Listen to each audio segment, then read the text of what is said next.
Here we are with lesson 7-9, use models to subtract mixed numbers. Clara and Erin volunteered in an animal shelter, total of 9 and 5/6 of an hour. Clara worked for 4 1/3 hours. How many hours did Erin work? You can use fraction strips to solve this problem. So we are doing subtraction. So we have 9 and 5/6 minus 4 and 1/3. Let's get our denominators the same.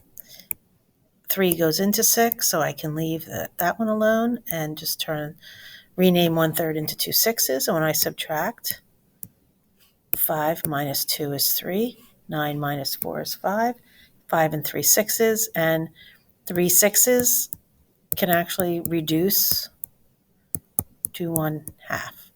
So it's 5 and 1/2. You can also use fraction strips to help you. You can use a model, and I'll show you that on the next, what that means on the next frame.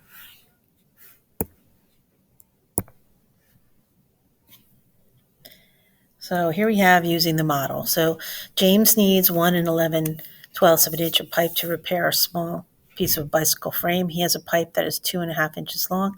Does he have enough pipe to fix a 3/4 of an inch piece of frame on another bike? So here's how this is what we're talking about, models. This is a model.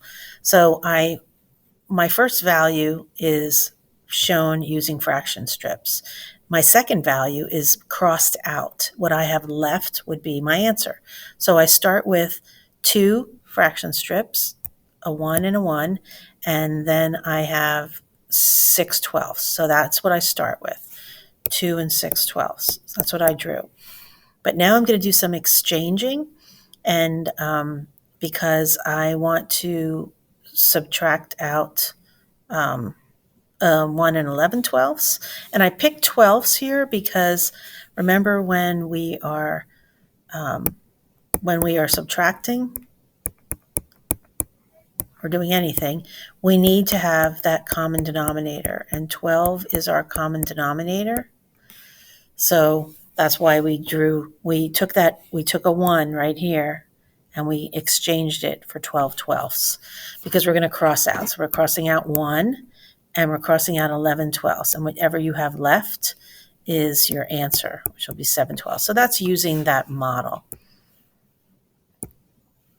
If you have fraction strips at home, you can use a model to help you solve this, or you can draw it even if you wanted to.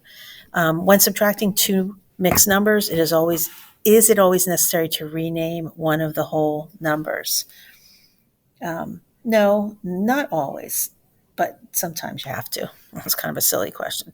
So let's take a look at 4 and 5/6 minus 2 and 1/3. I'm going to rename. I only have to rename the bottom fraction because 3 goes into 6. I'm subtracting.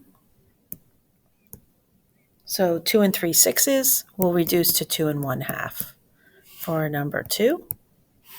For number 3, I have 4 and 1/8 and 3 and 3/4. I look at that 8 and 4, and I know I can leave my 8 alone, and I only have to change the fourths. And now this is where I'm going to need to regroup. So this is where, when you're not using fraction strips, you're going to need to borrow. This gets a little tricky here. So I am going to, just like you would in whole numbers, I'm going to take away 1 from my whole number 4, and I'm going to add it to my 1/8. And to make my life easier, I'm going to add it, as 8/8. Why did I pick 8/8? Because I have an 8 in the denominator. Remember our rules, 1, 2, 3. If I can make it easy on myself, I'm going to bring my 1 over as 8/8. So now I have 9/8. So I have 3 and 9/8 is the same as 4 and 1/8.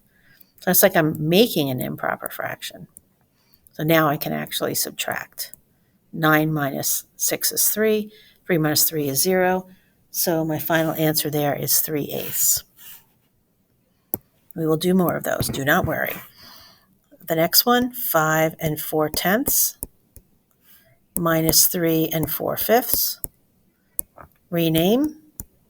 I can leave that guy alone. turn that guy into tenths. I notice I will not be able to subtract 8 from 4. So I'm going to have to take 1 away, and I'm going to bring it over, and I'm going to bring it over as 10 over 10 because I have a 10 in the denominator. So now I have 14 tenths minus 8 tenths equals 6 tenths. And then 4 minus 3 is 1, and 1 and 6 tenths, that will reduce to 3/5. So now I have 1 and 3/5. See if I can sneak one more in before the bell goes. Well, you can see in the drawings here how Tyrell starts with 2 and 5/6 blocks. Oh, wait, sorry. His school is 4 1/3 blocks away. So he wants to do subtraction here. So he starts with 1, 2, 3, 4, and 4 1/3. And he's using sixes because when we have the denominator of a 6 and the denominator of 3, the sixes would be a common denominator. So give it a try. See how you do.